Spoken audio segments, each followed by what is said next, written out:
Notícia urgente. O Força Aérea dos Estados Unidos inicia operação militar após autorização de Donald Trump de combater terroristas e cartéis de droga na América do Sul.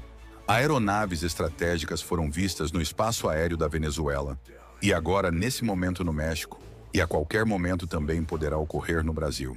Caracas, Cidade do México e Brasília entram em um período de tensão sem precedentes, marcado por movimentos militares coordenados, operações de inteligência e decisões políticas que ampliam o risco de confrontos na América Latina.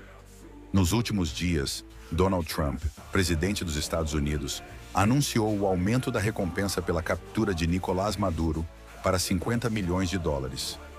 A maior quantia já oferecida na história americana por um líder estrangeiro, superando até o valor prometido por Osama Bin Laden. Ao mesmo tempo, Washington classificou o núcleo do governo venezuelano como uma organização narcoterrorista transnacional, medida acompanhada por duras declarações do vice-secretário de Estado, Christopher Landau, pedindo que o povo venezuelano se levante e exija sua liberdade. A notícia repercutiu em círculos privados de contratados militares, despertando interesse especial entre ex-integrantes da Blackwater, empresa de segurança privada fundada por Eric Prince, conhecida por atuar em zonas de guerra, ao lado ou no lugar de forças regulares, os Estados Unidos. Fontes de inteligência indicam que a recompensa recorde estimulou grupos mercenários internacionais a se mobilizar, não apenas para tentar capturar Maduro, mas também para realizar missões clandestinas de reconhecimento e coleta de informações estratégicas, repetindo padrões vistos antes de intervenções militares em países como Iraque e Líbia. Neste mesmo contexto, surgiram dados concretos de ações diretas da Força Aérea dos Estados Unidos sobre território venezuelano. Um P-3A-IWIC, matrícula N-149-CS, partindo de Curaçao, foi rastreado penetrando brevemente no espaço aéreo venezuelano a apenas 139 metros de altitude. Essa aeronave, derivada do P-3 Orion, é equipada com sofisticados radares de longo alcance, sensores eletrônicos e sistemas de alerta antecipado, capazes de interceptar comunicações, detectar deslocamentos militares em tempo real e mapear defesas aéreas e costeiras, funções essenciais para preparar ataques cirúrgicos ou operações de desembarque rápido. Poucos dias antes, o ministro da Defesa venezuelano já havia denunciado a presença de um RC-135 próximo à estratégica ilha de La Orchila, reforçando a percepção de que Washington está medindo tempos de resposta e testando rotas para uma eventual ofensiva.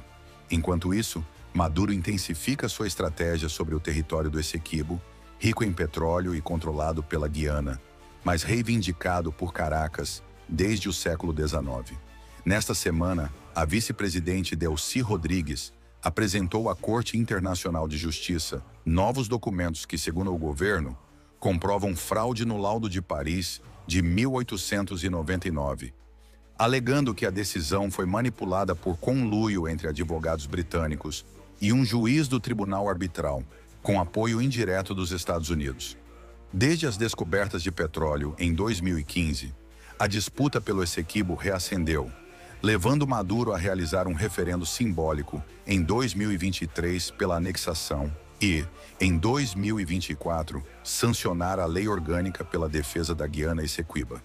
A Guiana, apoiada politicamente por Washington e Londres, mantém a posição de que não negociará fora da Declaração de Argyll, assinada em 2023 para evitar hostilidades.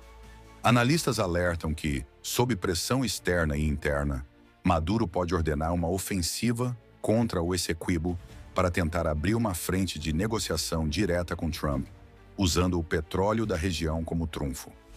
Em paralelo, um movimento militar igualmente significativo ocorreu no México, revelando que as operações americanas na região não estão limitadas à Venezuela.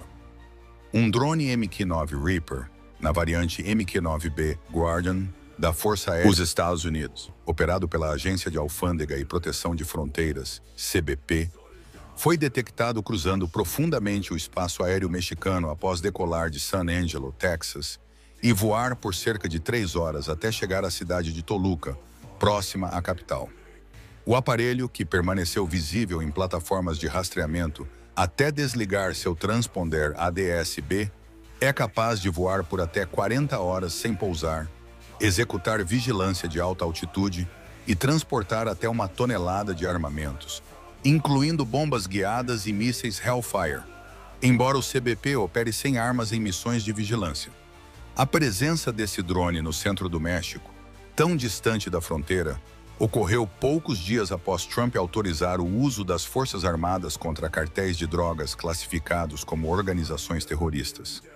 A medida inclui não apenas cartéis mexicanos, mas também facções brasileiras como o Primeiro Comando da Capital, da PCC, e o Comando Vermelho, CV, abrindo caminho legal para que os Estados Unidos realizem operações extraterritoriais contra esses grupos.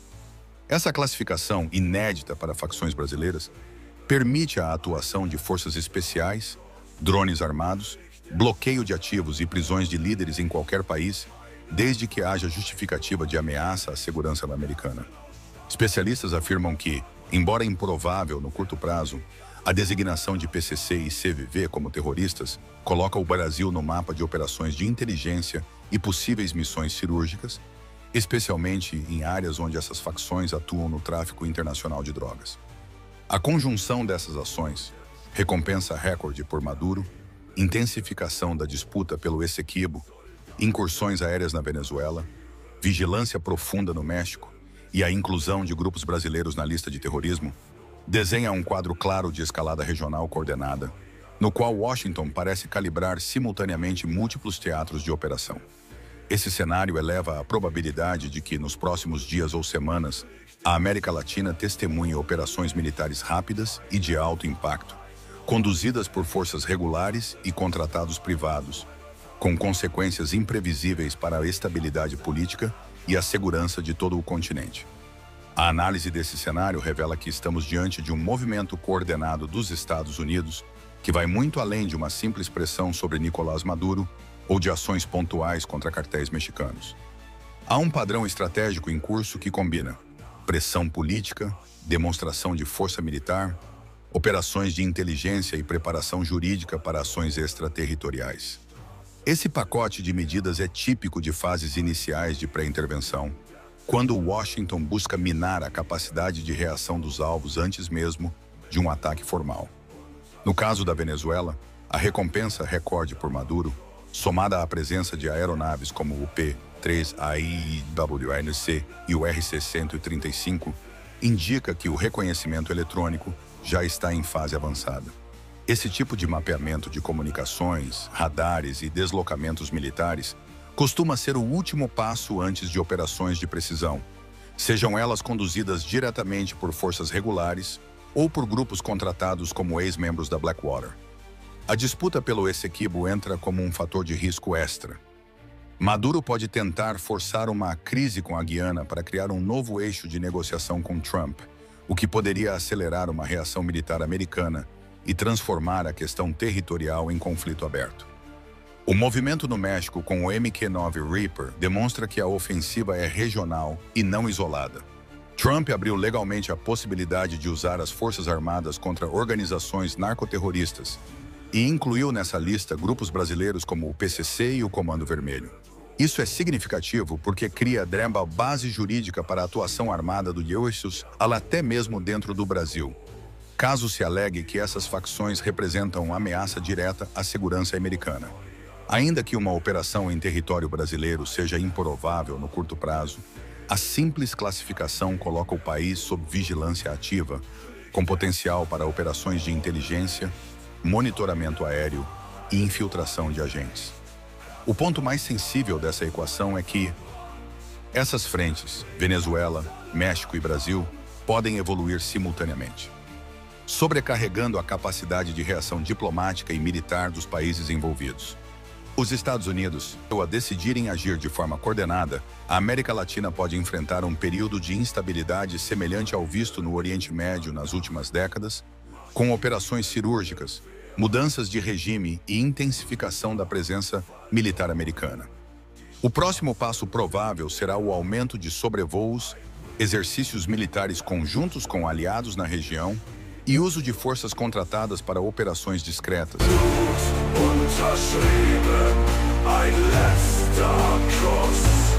Krieg der Schatten ohne Licht.